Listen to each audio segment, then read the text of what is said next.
YouTube তার নীতিমালায় পরিবর্তন এনেছে। যারা মৌলিক কন্টেন্ট ক্রিয়েট করেন এবার তারাই পুরস্কৃত হবেন, এমন বার্তাই দেওয়া হয়েছে নতুন নীতিমালায়।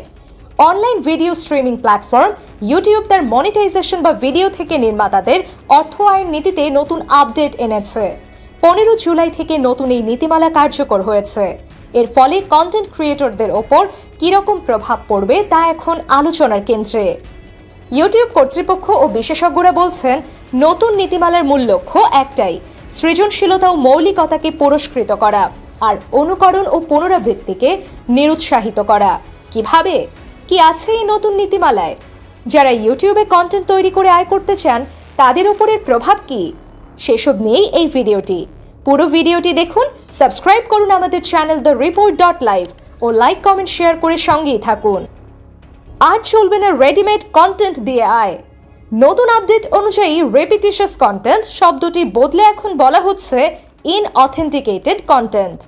ইউটিউব স্পষ্ট করে দিয়েছে, আগের কোনো ভিডিও বা অন্য কারো কন্টেন্টকে হুবহু ব্যবহার করে আপলোড করলে তা আর অর্থ উপার্জনের যোগ্য হবে না।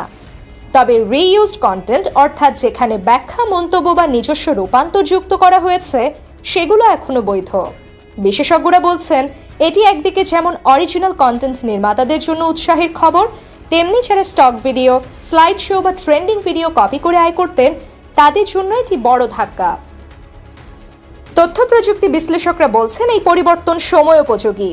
এআই দিয়ে মাস প্রোডাকশন করা কন্টেন্ট ইউটিউবে ক্রমেই বাড়ছিল, যা প্ল্যাটফর্মের মান কমিয়ে দিচ্ছিল। বিশ্লেষকরা বলেন, রেপিটিশাস কন্টেন্টকে ইনঅথেন্টিক কন্টেন্ট হিসাবে পুনরায় সংজ্ঞায়িত করা কন্টেন্টের গুণগত মান রক্ষা করতে সাহায্য করবে। এতে নতুনদের মৌলিক কিছু তৈরি করার প্রতি আগ্রহও বাড়বে। গবেষক সিমরন কৌরের মতে, মোবাইল ও ইন্টারনেটের সহজলভ্যতার কারণে এখন যে কেউ কন্টেন্ট ক্রিয়েটর হতে পারেন, তবে সেই সঙ্গে বেড়েছে কম পরিশ্রমে বেশি আয় করতে চাওয়া অনুকরণকারী নির্মাতার সংখ্যাও। তিনি বলেন, একটা হিট কন্টেন্টকে সামান্য এডিট করে আবার আপলোড করে লক্ষ লক্ষ ভিউ পেয়েছে এমন বহু চ্যানেল আছে। এতে যারা আসলেই নতুন কিছু তৈরি করেন তারা ন্যায্য জায়গাটা পাচ্ছিলেন না। যারা সত্যিই সৃষ্টিশীল তাদের জন্য এটি সুবর্ণ সুযোগ। ইউটিউবার ও শেফ মিথ প্যাটেল বলেন, যারা মৌলিক কন্টেন্ট তৈরি করেন তাদের জন্য এটি আশার আলো। এবার আমাদের মতো নির্মাতারা আরও বেশি উৎসাহিত হব, কারণ প্ল্যাটফর্মটা আমাদের স্বীকৃতি দিচ্ছে। তিনি যোগ করেন, আগে stock video, readymade slide show বা ট্রেন্ড কপি করে সহজে আয় করা যেত। এখন নিজস্বতা আনতে হবে, মতামত দিতে হবে, আবেগ ও পরিশ্রম যুক্ত করতে হবে। দর্শক আসল কন্টেন্টের সঙ্গে নিজেকে বেশি সংযুক্ত করতে পারেন। হাস্যরসাত্মক কন্টেন্ট নির্মাতা নিরঞ্জন মণ্ডলের কথায়, এটা কেবল নতুন নিয়ম নয়, এটি ন্যায়ের প্রতিফলন। যারা কষ্ট করে মৌলিক কন্টেন্ট বানান তাদের জন্য এটা ন্যায্য সম্মান। তিনি আরও বলেন, যারা আগে অনুকরণ করতেন তারাও এখন নতুন কিছু করতে বাধ্য হবেন। এটা একভাবে তাদের জন্য সুযোগ নিজেদের সৃষ্টিশীলতার সন্ধান করার। কপি নয়, ক্রিয়েটিভ হন।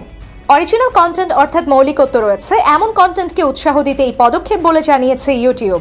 তারা বলছে, এই আপডেট কেবল একটি নিয়ম নয়, এটি একটি দৃষ্টিভঙ্গির পরিবর্তন, যেখানে সংখ্যা নয়, মান হবে মুখ্য, আয় নয়, দায়বদ্ধতা হবে প্রাধান্য। এখন সময় কন্টেন্ট নির্মাতাদের জন্য নিজেদের কাজের দিকে তাকিয়ে প্রশ্ন করার, আমি কি সত্যিই কিছু তৈরি করছি, নাকি কেবল অন্যের কাজকে পুনরায় সাজিয়ে দিচ্ছি? কারণ এখন থেকে উত্তরটাই নির্ধারণ করবে আপনার কন্টেন্ট আয়যোগ্য কিনা।